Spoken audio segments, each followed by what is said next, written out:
একটু আপনারা সবাই হাততালি দিয়ে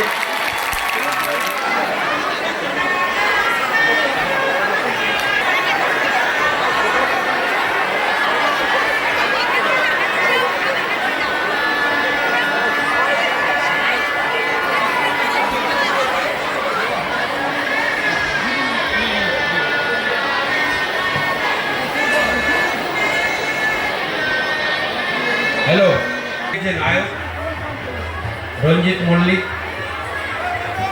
তাকে আমরা পেয়েছি কোলাঘাট উৎসবে। আমরা উত্তম কুমারকে আনতে পারিনি, এটা আজকে মিটে গেল।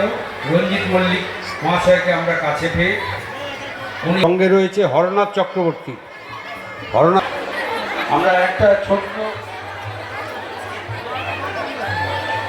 শুনতে পাবে না, কিছু এত কথা বললে শুনতে পাবে না।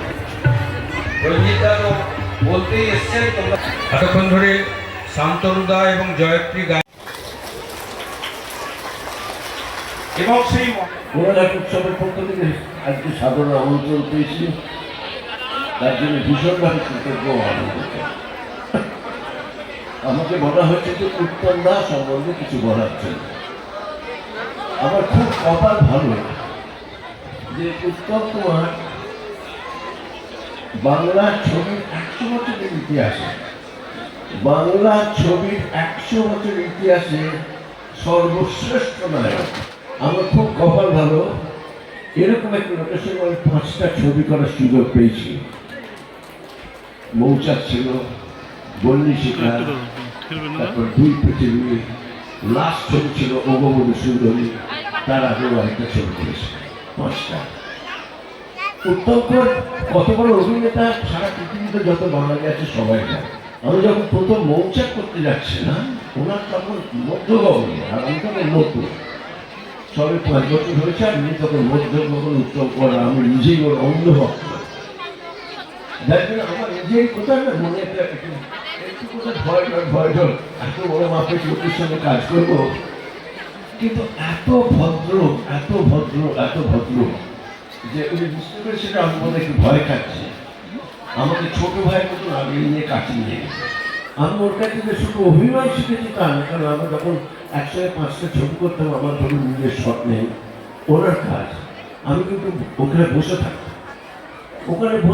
উনি কি করছেন, কতটা পজ নিচ্ছেন, কি করছেন না করছেন, আমি শুধু নজর নজর নজর নজর করে দেখে দেখে দেখে দেখে দেখে দেখে যতটা পেরেছি শিখেছি, দেখেছি। এই হলো উত্তম কুমার। উত্তম কুমারকে বলতে শুরু করলে 3 দিন সময় লেগে যাবে। এত অসংখ্য ছবিতে অভিনয় করেছেন। 100 বছর, আমি তো আবার কনফিডেন্টলি বলছি, 100 বছরের ইতিহাসে নায়ক বলতে 1 নম্বর নায়ক এই উত্তম কুমার। এরকম ছিল মৌচাকে। মৌচাক ছবিটা আজ থেকে 50 বছর আগেকার ছবি, কিন্তু মৌচাক আপনারা দেখবেন মনে হবে আজকের ছবি, কিন্তু মৌচাকে 1975 সালের ছবি। এত মজার, এত আনন্দ আছে। শুধু মৌচাক বলে না, উত্তমদার অসংখ্য ছবি, মানে নায়কের যেরকম নায়কের অভিনয়, বা অগমধু সুন্দরী, অবগতা, তারপর ওইসব গান টান ছিল, ওইসব গানেও লিপ্ত খুব শক্ত ছিল। কি গান ছিল না, এই তো জীবন, এই তো জীবন, যাত্রা যেদিকে যেতে যায় প্রাণ ভেড়া, চালাও ফোয়ারা, জিনিসের শ্যাম্পেন গান, খাও খাও বুধ হয়ে ডুবে যাও, দেখো সর্ষে ফুল, করুক মাতা ঝিম ঝিম। এই ছিল উত্তম কুমার। আরেকটা গান ছিল মৌচাকে, এবার মনে সুখ হলো, তাঁতির ঘরে জন্ম লহ, পাছা পেলে শাড়ি হয়ে দুলব তোমার কোমরে, তোমরা যে যা বলো আমার। এইটা ছিল উত্তম কুমার। কিন্তু মিঠু মুখার্জি কোথায় গেল?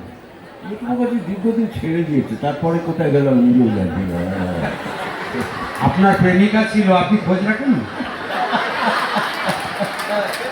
ভুলে বলবেন না, আমার প্রেমিকা বউ জানতে পারলে টাকা আজকাল মারবে।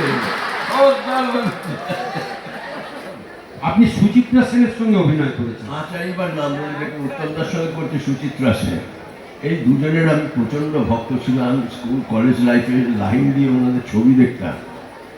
তারপর একদিন আমি তো কল্পনাও করতে পারি না যে প্রথম কথা সিনেমায় ঢুকবো তাই জানি না, এটা হয়ে গেছে। তারপর সুচিত্রা সেন হিরোইন, যাকে দেখবার জন্য দশানে গোত্তাগুত্তি করে আমরা লাইন দিতাম। সে রবীন্দ্রনাথের চতুরঙ্গ ছবি, পূর্ণেন্দু পত্র ছিলেন ডিরেক্টর। প্রথম দিনের শট, সুচিত্রা সেন আমার পায়ে পড়ে কাঁদছে, হয়ে গেল।